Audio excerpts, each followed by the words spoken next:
নমস্কার বন্ধুরা, আজকে তৈরি করে দেখাবো একদম অনুষ্ঠান বাড়ির মতন মাছের মাথা দিয়ে পুঁই শাঁসরা কীভাবে বানালে একদম অনুষ্ঠান বাড়ির মতন স্বাদ পাবে। তাহলে চলুন দেখে নিই। এখানে দেখুন আমি রুই মাছের মাথা নিয়েছি। আপনারা এখানে রুই মাছের মাথার পরিবর্তে কাতলা মাছের মাথাও নিতে পারেন। মাছের মাথাটাকে ভালো করে ধুয়ে পরিষ্কার করে নেওয়ার পর এর মধ্যে নুন আর হলুদ দিয়ে খুব ভালো করে মেখে নিতে হবে। এবার এটাকে 5 মিনিটের জন্য রেখে দেবো। দেখুন পুঁই শাঁসরা বানানোর জন্য এখানে নিয়েছি আমি সবজি, নিয়েছি আলু, লাউ, কুমড়ো, গাজর, আর এখানে নিয়েছি বেগুন, আর নিয়েছি পটল। আপনারা আপনাদের পছন্দ মতন সবজি এখানে নিতে পারেন। আর পুঁই শাঁসরা করার জন্য অবশ্যই পুঁই শাক তো লাগবেই। সবজিগুলো ভালো করে ধুয়ে রেখে দিয়েছি। এবার দেখুন রান্নার জন্য কড়াইতে দিয়ে দিচ্ছি বেশ খানিকটা সরষের তেল। তেলটা ভালোভাবে গরম হয়ে যাওয়ার পর দিয়ে দিচ্ছি নুন হলুদ দিয়ে মেখে রাখা মাছের মাথাটা। এবার উল্টে পাল্টে দুপাশ কিন্তু বেশ কড়া করে ভেজে নেব। দেখুন বেশ কড়া করে ভেজে নিয়েছি। এবার এগুলো তেল থেকে তুলে নিতে হবে। এবার ওই তেলের মধ্যে ফোড়নে দিচ্ছি 2টো শুকনো লঙ্কা, 2টো তেজপাতা।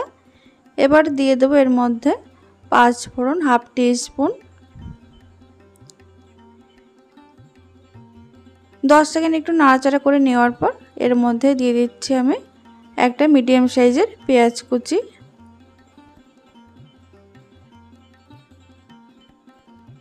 পেঁয়াজ দিয়ে হালকা একটু নাড়াচাড়া করে নেব। এবার এর মধ্যে দিয়ে দিচ্ছি থেতো করা রসুন। এখানে 5 থেকে 6 কোয়া রসুন একটু থেতো করে নিয়েছি। এবার কিছুক্ষণ নাড়াচাড়া করে ভেজে নেওয়ার পর এর মধ্যে দিয়ে দিতে হবে থেতো করা আদা 1 চামচ।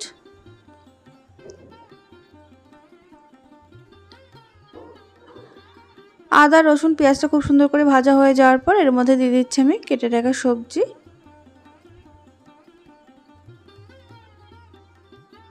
সবজিগুলো দিয়ে 1 থেকে 1.5 মিনিট কিন্তু একটু ভেজে নিতে হবে মিডিয়াম আঁচে।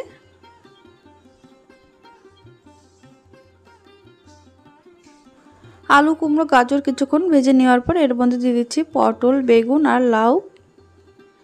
সমস্ত কিছু এবার খুব ভালো করে একটু ভেজে নিতে হবে।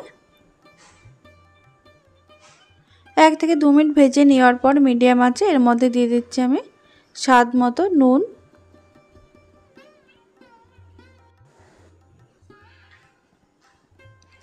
নুন দিয়ে কিছুক্ষণ নাড়াচাড়া করে নেওয়ার পর সবজিটা যখন একটু নরম হয়ে আসবে তখন এর মধ্যে দিয়ে দিতে হবে কেটে রাখা পুঁই শাক।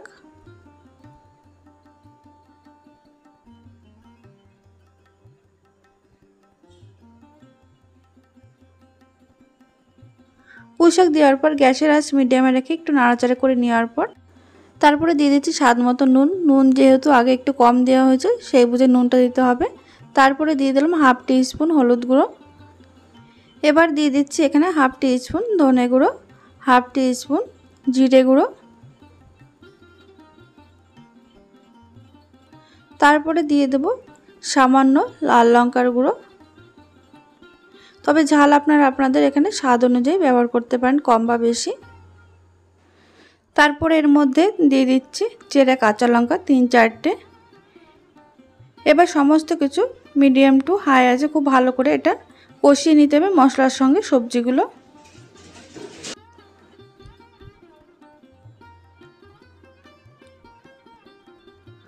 দু থেকে 3 মিনিট কিন্তু খুব ভালো করে কষিয়ে নেওয়ার পর এবার ঢাকা চাপা দিয়ে লো টু মিডিয়াম আছে এটা 5 থেকে 7 মিনিট ঢাকা দিয়ে রেখে দিতে হবে। দেখুন 5 মিনিট পর আমি ঢাকনাটা খুলে নিয়েছি। সবজি থেকে কিন্তু অনেকটাই জল বেরিয়েছে। এর মধ্যে কিন্তু একটুও জল দেওয়া যাবে না, জল ছাড়াই কিন্তু এই রান্নাটা হবে। সবজির থেকে যে জলটা বেরোবে সেই জলে কিন্তু সমস্ত সবজি সিদ্ধটা হবে। সবজিগুলো কিন্তু বেশ নরমও হয়ে গেছে, আর কিছুটা হতে বাকি আছে। তখন কিন্তু এর মধ্যে ভেজে রাখা মাছের মাথাটা একটু ভেঙে দিয়ে দিতে হবে। মাছের মাথাটা দিয়ে খুব ভালো করে মিশিয়ে নিচ্ছি।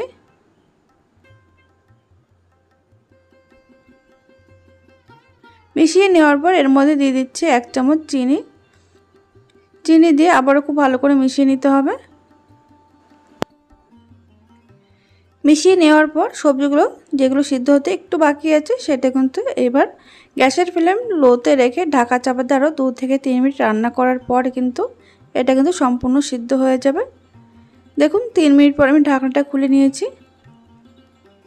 ঢাকনাটা খুলে নেওয়ার পর এবার নাড়াচাড়া করে দিচ্ছি। এখানে কিন্তু সবজি ভালো করে নরম হয়ে গেছে আর একদম মাখো মাখো হয়েছে।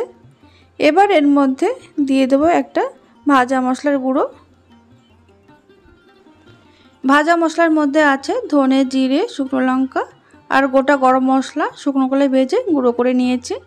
1 চামচ ভাজা মশলার গুঁড়ো দিয়ে খুব ভালো করে মিশিয়ে নিতে হবে। তারপরে কিন্তু একদম রেডি হয়ে যাবে একদম অনুষ্ঠান বাড়ির মতো মাছের মাথা দিয়ে পুঁই ছাঁচড়া। তাহলে বন্ধুরা ভিডিওটি ভালো লাগলে লাইক, কমেন্ট, শেয়ার করতে ভুলবেন না আর চ্যানেলটাকে সাবস্ক্রাইব করে পাশে থাকবেন আর প্রচুর শেয়ার করে দেবেন। ধন্যবাদ।